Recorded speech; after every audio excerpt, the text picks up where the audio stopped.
from yesterday. We'll start off with Big Vic yesterday. Comes under a lot of heat over the last 4 or 5 games, and he has responded to those critics yesterday. Vicario, big fat 10 for Big Vic, and what an unbelievable performance. Single-handedly got us over the finish line with a point yesterday in the Champions League. Literally, it was like the Vicario wall. That's pretty much what it was yesterday. It was like the whole of the Monaco attack against Vicario, it seemed like at times. Yeah, unbelievable performance. World-class saves. Some of the saves I could barely believe. You know, shots from inside the 6-yard box from point-blank range, and he's somehow on his goal line, shutting them out. That header from inside the 6-yard box when it looked bound for a goal. Incredible. That save from Balogun, fingertip save to tip it wide when for all the world to see he was going to bury it. I think the numbers are incredible, how many stops he made yesterday. It was a world-class goalkeeping performance, one of the best I've ever seen, I think. I'll go as far as to say, one of the best I've ever seen in a Tottenham shirt. What a performance, what a game. Unbelievable from Vicario. And yeah, deserves a lot of credit for all the criticisms he's had in recent weeks. This was one game where you can say, man of the match, best player on the pitch by hands down. What a performance. Let's go to Pedro Porro. Sim gives him a 4. I gave him a 3.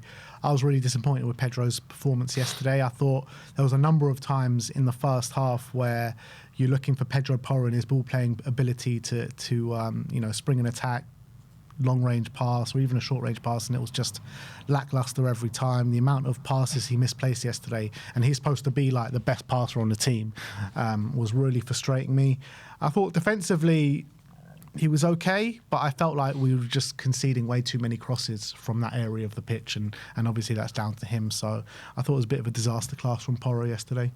Yeah, I thought defensively in one-on-one situations was okay. I think he hooked Kudus off. Look, I think the problem was they're playing with wing-backs, and that Enrique, and they had Enrique and Utara down that side, and they were constantly getting in down that right-hand side. But when you got a wing-back and then he's also got Fatty there, who's his man? And I think there was complications about who should go with, and it led to them getting lots of joy. And we had the same problem down the other side, maybe to a lesser extent, but Akalush as well. We had a problem down that side with him getting a lot of joy and him coming into the central area and not getting picked up. And it led to a lot of pullbacks, a lot of chances. But I think when he was just left one-on-one, I think he actually dealt quite well. On the ball, absolute horrendous, one of his worst. He was just rushing passes, carelessly giving the ball away, playing the ball out of play. When he got into the final third, his crossing was completely off. Expect much better from Porro, to be honest. But I think defensively, the troubles we had, I think, were tactical more than him per se, I would say. Kevin Danso up next. 7's all round for Kevin Danso. Obviously, you know what you're going to miss without Coutinho Romero and having Kevin Danso there, and that is playing out the back and progressive passes from the defensive areas, and obviously that was lacking with Danso there. But what he did do was, just cover the defence very well, where any kind of ball flying high in the air, he was there to win it.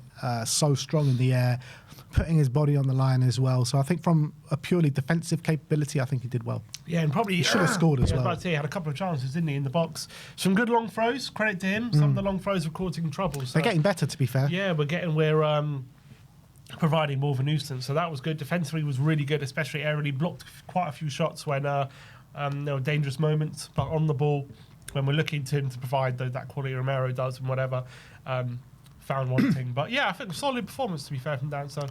Mickey van der Ven up next. 8's all round for Mickey, and he had the task of pretty much man-marking Florian Balogun for the most part, and I think he did really well against him. He was like a warrior at times, Mickey van der Ven, putting his body on the line, trying to maraud back when it looked like Balogun was through on goal, which I think he did well at a couple of times. Look, Balogun did get in a couple of times in the first half, but I thought more times than not, Mickey had the better of him. Yeah, and especially I was like one moment, wasn't he, I think it was in the second half, actually, he played Balogun through. It looked like for the world to see Balogun was going to get in on goal, and Mickey just comes out of nowhere, barges him over and wins the ball comfortably, and that's just what Mickey's capable of. Also in the box, had a couple of chances, didn't he, which he could have scored, and was unlucky he missed the target. But yeah, I think it was a very, very good performance. Really didn't do much wrong at all. Again, another captain's performance where he seems to really I like that responsibility of being captain, doesn't he? Absolutely, absolutely. Next up is Archie Gray. 7's around for Archie. I thought in the first 15, 20 minutes, actually Spurs started pretty well, didn't they, in the first 5 minutes or so. And I thought Archie was central to the good play that we were doing in the opening 20 minutes. I thought he started the game really well. He was helping the team get forward a little bit down the left-hand side. He went on a couple of runs. I think he looks really good on the ball. I think he's definitely staking a claim to be in that first team. He's won the better performance consistently. I don't think he's had a bad game when he has started. I think 3 starts for him so far, and I think every one of those starts has been really good. So he's unlucky not to get more minutes so far. I did feel like as the game wore on, maybe diminished in influence a little bit, but I don't think he was poor by any stretch of the imagination at all during the game. I thought he kept up good levels. So yeah, good performance from Archie. Yeah, and I thought when he moved into midfield late in the game as well, I thought he did really well. And I think he got a kind of second wind. And I thought he really stepped up in midfield. I loved his energy. I liked when he was at left back, he was marauding forward, not necessarily with the ball, but when Odebear was on the ball, always giving him an option, always making sure he was helping him, which was something I was concerned about before the game, whether he was going to do it, but he did it really well. Provided really good energy down the left-hand side. I really liked his physicality. When he's in one-on-one situations with Akliush, I think he did quite well. I think Akliush got more joy when he was kind of operating centrally, when he was kind of getting not picked up in those areas. I think when he was out wide, I thought Gray dealt with him quite well. I think a really accomplished, confident performance, especially in a position, I know he's played there a few times, but it's not his regular position. And I think he did really well and did really well in midfield as well. So I think I just want to see more of him, to be honest. Yeah. As well, when we talk about him at left back, I can't remember any time he's actually played well at left back. So that was his best performance there by far. Palhinha up next. Sims gives him a 7. I gave him a 6. For me, it was up and down from João Palhinha yesterday. Definitely not one of his best displays in a Spurs shirt, that's for sure. But the good things that he was doing is, his bread and butter, where puts in slide challenges, protects that back line. What he wasn't doing very well was probably not his forte, but, just get the ball forward with too many sideways and backwards passes. And maybe that's not more on him, more on his partner, which we'll get into in a minute. But I felt like the defence came under way too much pressure. And I think the midfield went missing a couple of times, and he was part of that. Yeah, and I think, to be honest, a large part of why Monaco were getting so much joy with chances created was the midfield, because a lot of them were pullbacks to kind of the edge of the area, or that area between the edge of the area and the penalty spot. And a lot of Minamino, Golovin, a lot of their chances were coming from that kind of area. And I think that's on people like Bentancur and Palhinha to be, picking up those runnings. And I think marking-wise, wasn't so impressed. I thought, in terms of his combativeness in the middle of the park, getting stuck into challenges, we know what he's good at. And I thought he was exceptional at that yesterday. Again, playing the ball forward, I just need to see more from him. And when there was a few occasions when, if he just plays the ball in front of the player, we could have been in on goal, or could have been in a good opportunity, and he, the pass was off, plays it behind, or plays a loose pass. So, but I just thought he was so combative, and if he wasn't there, I think we would have been in big trouble. So, gave him a 7. Rodrigo Bentancur up next. Sim gives him a 5. I gave him a 4. It wasn't a good display from Lolo yesterday, to be honest. I felt like he wasn't doing enough to protect that back four. When he did get on the ball in the middle of the park, had no intention of progressing it. It was always sideways, backwards. And if you're going to play a double pivot of Palhinha and Bentancur, it's surely on Bentancur to be that more forward-thinking one. He's got it more in his locker, and he just didn't show it by any stretch of the imagination. So he needs to get better, and I thought he was a bit weak yesterday. Yeah, wasn't too happy with him, to be honest. He kind of did similar to Palhinha on the ball without offering what he offers off the ball. Just a bit of a anonymous display. Really struggled to impact the game. I think he was weak off the ball as well. Yeah, it wasn't a good display from Bentancur. Next up is Mohamed Kudus. Sim gives him a 6. I gave him a 7. I thought if anything was going to happen, I think he had the quality to provide it. A number of crosses in the box where we should have maybe done a bit better from. He did look a threat. I thought maybe he had a couple of men on him at all times, and I think he did well to wriggle out at situations. But not his best display, but he tried his best, I guess. Yeah, it was fairly average, I thought, from Kudus, but he provides so much for us. He's so reliant on him. It's tough to criticise him because so much goes through him. But yeah, I thought when he had the opportunity to cross, the quality wasn't really there. Struggled to really create, I think, on the day as well. Some corners were pretty good. There was one horrendous one in the second half. That went nearly at the corner flag. Which was nonsense. But look, wasn't bad, but we know he's capable of more.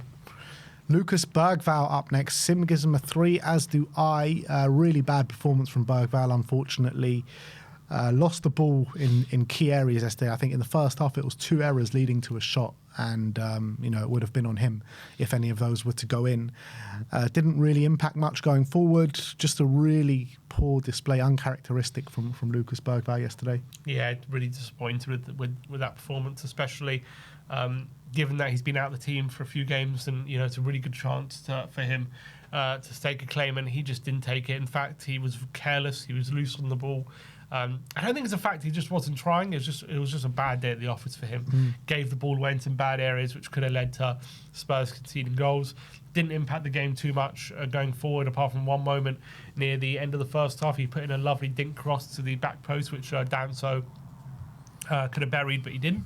Bergvall, though, second half was anonymous. Didn't get him involved enough in the game at all. So yeah, really, really poor display.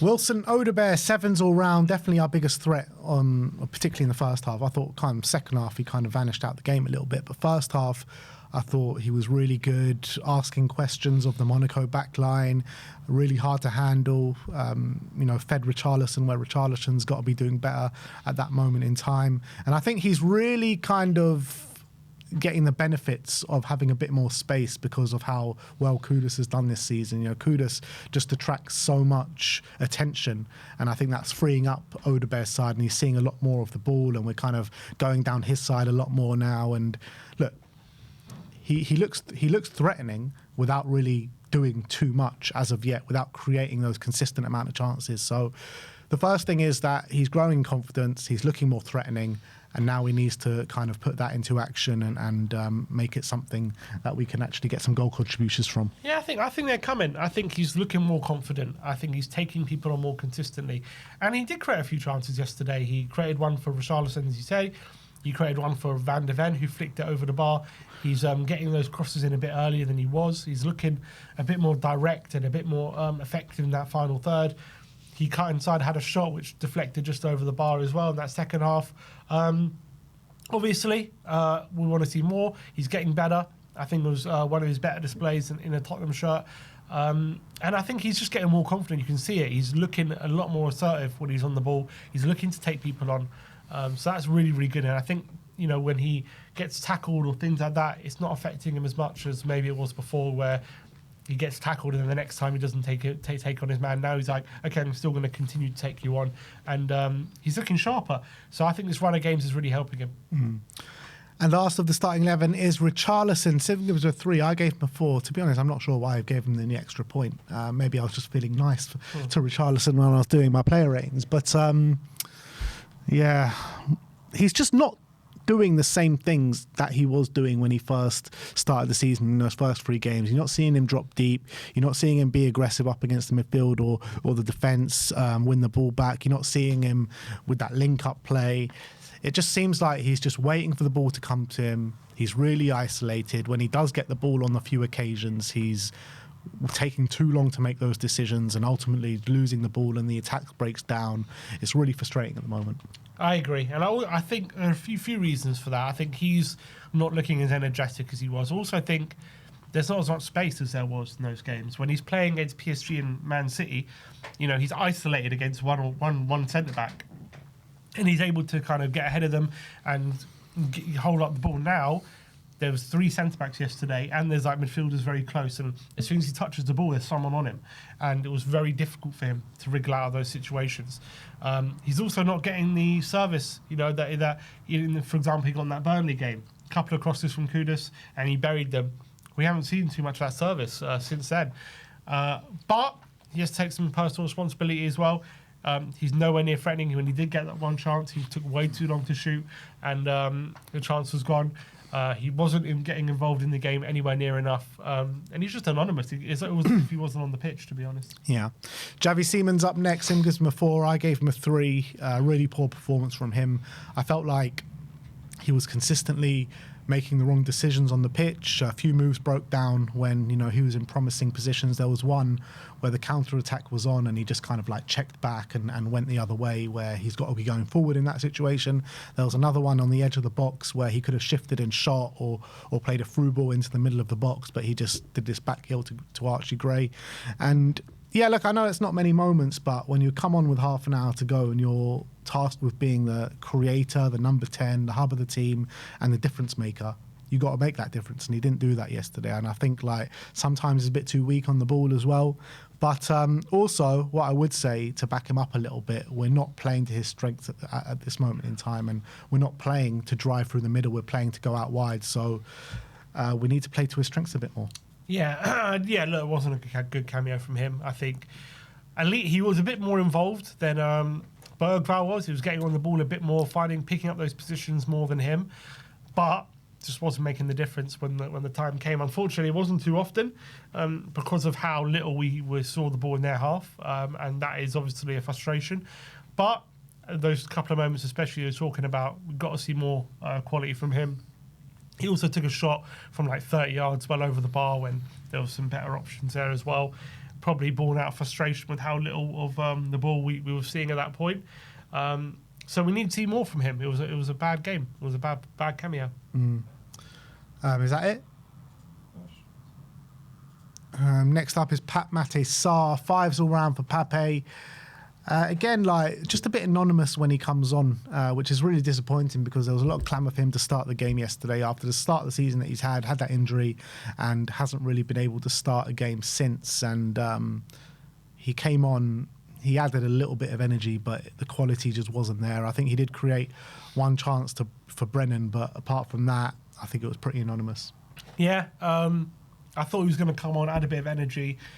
Didn't really happen, and I also didn't think it helped us stem the tide when it came to how many chances we were conceding. In fact, I think it got worse when he came on, to be honest. And I think at least Bentancur was maybe preventing them a bit, creating the chances at the level that they were. But I think Sarr, when he came on, the defensive awareness wasn't really there.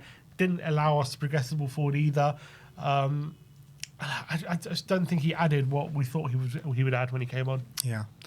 Randall Kolo Muani, 6s all round for Muani. And I thought, you know what? I thought he was decent when he came on. I didn't think much of him when he came on for the last 10 minutes against Villa. But I think he looked a bit more fit in this game, to be honest. He was, being a bit hard to handle. I thought he held the ball up a lot better than what Richarlison was doing. And he actually, tried to impact and drive us forward a little bit. So I want to see him start on the weekend. Yeah, I think he did. I think he did all right. I think his hold-up play was a lot better than Richarlison. Look, it's not like he came on and did loads, but I think he just looked a lot more competent, stronger, a bit more quality in his hold-up play. So, obviously, he never really got a chance to find a goal or anything like that, but I think he did a lot better than Richarlison did. And last but not least, Brennan Johnson, 3s all round for Brennan. And look, if you're Brennan, and you're not starting at this moment in time, and the reasons are evident why. We need better creators out on that wing, and he's just not that at this moment in time. You've got to take your chance when it comes to you. He was anonymous for the 20 minutes he was on the pitch, but what happens?